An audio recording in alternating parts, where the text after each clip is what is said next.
What is happening? I'm back from 6 weeks of paternity leave. My wife and I had our first child actually back in November. Just word to the wise, a little recommendation. If you work in e-commerce and you're looking to start a family, see if you can maybe make it happen not the week before Black Friday. That's like probably the most important little bit of advice I'll ever give you on this podcast. It was a very tired month of work, and then I took a bunch of time off after that to hang out with my wife, my son, and it's been awesome.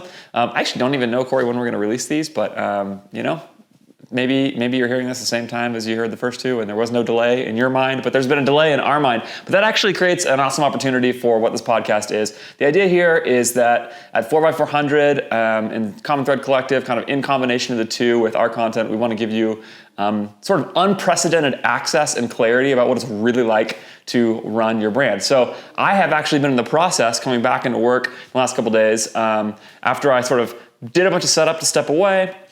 I then have been in the process for a couple days of kind of reacquainting myself with what the heck is happening in my business. I, like you, am not somebody who was able to, if you're listening to this podcast, you probably are not able to step away for 6 weeks and never look at it. So I won't say that I didn't do any work over that time. I definitely did some. But yes, there was definitely some reacquainting that had to happen. And the biggest thing that happened is, first of all, I think last we talked, I was telling you about our cash situation and how tight it was getting before Christmas. To be totally honest with you, I don't even remember where I landed on what I said about where we got to at the end of that. But here's what I'll say. It got down to we've got like 100 grand in the bank and like 300 grand in liabilities. It doesn't look that good going into Black Friday, going into Christmas, all that. We came out of that with a few hundred grand ready to go, a few $100,000 kind of in the bank, a bunch of debt paid down, all that kind of stuff. So everything was looking a lot better when I came back from Christmas break, and I was really stoked. Then I came back to reacquaint myself with what was happening in my business, and I saw from my director of finance a big giant minus $100,000 in January. And that sucks. It was just a huge bummer. On the one hand, I was watching revenue some while I was away on paternity leave, all that kind of stuff. So I kind of knew the basic sense of where businesses were. And when I came back and saw that report on our cash flow, I was just so frustrated. Now, some of you, because I'm recording this in the middle of February, some of you already know what it took me a few minutes to kind of figure out, which is that the situation was not actually as bad as it looked with the minus 100,000. A couple things happened. First of all, I did a pretty bad job of projecting how many refunds I was going to have to process in January. And I know CTC clients have talked about not wanting to increase spend because they're processing so many refunds. This is just the reality of the flow of the year, right? You process a ton of orders in November and December. And then that means some of those people, even if you have a solid refund rate, for us it's like less than 5%. For all of our brands, if you have even numbers like that, there ends up being a bunch of money. And if you don't plan for that, then there's a big cash hit that happens. Well, we planned for it in one sense, but I did a bad job building my projection. I sort of assigned those refunds to December instead of to January. And that was just a simple accounting mistake by a guy who's not an accountant. And so when that happened, I came back and saw of that $100,000 loss, about 30 grand in refunds. Probably typically it would be between all of our brands about 10. So there's like 20 to 25% of that was just bad accounting projection by me. Another thing happened, which is that we bought a bunch of inventory. And that is just part of the regular flow of the year. There's, again, not a ton I could really do about that. A large inventory purchase that we're going to realize the value of, not kind of a regular sort of thing, that we're going to realize the value of forward-looking over the next few months got placed in January. So again, cash flow-wise, big hit there. That's probably another 25% or so additional to what we normally would be doing of that $100,000. Third, so there's the forward-looking aspect of an inventory purchase. There's a backward-looking thing, which is that we pay our shipping and our 3PL partners after the fact. So after we shipped all those orders for Christmas, which is a way larger order volume than usual across all 3 brands. In particular, FC Goods, which is a massively concentrated holiday product. It's a great gift product, so we always sell way more FC Goods at holiday.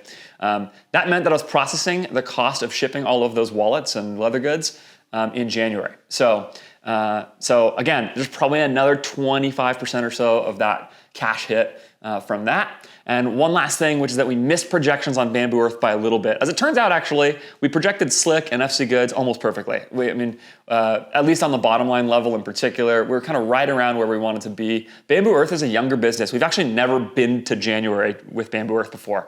We didn't really know exactly what we were going to hit. And this is another reality of early stage businesses, which is that, first of all, I think projecting is a skill, and there's some content that I've been looking into. Maybe I'll talk about this more. We're gonna use this for some updated projections throughout the year to get better at that with a cohort model of projections. So part of it is I think maybe we don't have great methodology around building our projections because it's a real skill and there's a real challenge there. The other thing is in an early stage business that's growing as fast as something like Bamboo Earth is. Bamboo Earth was doing about 10 grand a month when we acquired it. In January, it did about 250, I think, or 240. So massive amount of change in the business, really fast. So, but still the error bars on your projections for a business that young for a time of year you've never been to are just gonna be wide. So they were in this case as well. In the next couple months, we'll reproject the year and we will just constantly look at that every quarter to be good on that. So you put all that together and there's a big loss. And so here's kind of the takeaway for me from all of that. The first is, get a little bit better and more careful with your accounting and with your projections. Like assign your refunds to the last month, not to the month that you're on. It's like, I know somebody is yelling right now at their screen or their car or whatever going like, of course, you idiot. Like this is just an area where I was green and didn't do my best work. So there's part of it. Another thing though is just to recognize that this is the weird battle of, on the one hand, living off of a P&L and on the other hand, living off of your cash flow. Cash flow is different than your P&L. It just is. You all know this in some respect, but you just have to keep doing that. And for me, the actual takeaway was don't freak out. Because that's what I first started doing. I saw a $100,000 loss and I thought like, oh my gosh, how did I already blow it? Like we just had a great Christmas. How did it already happen? Don't freak out.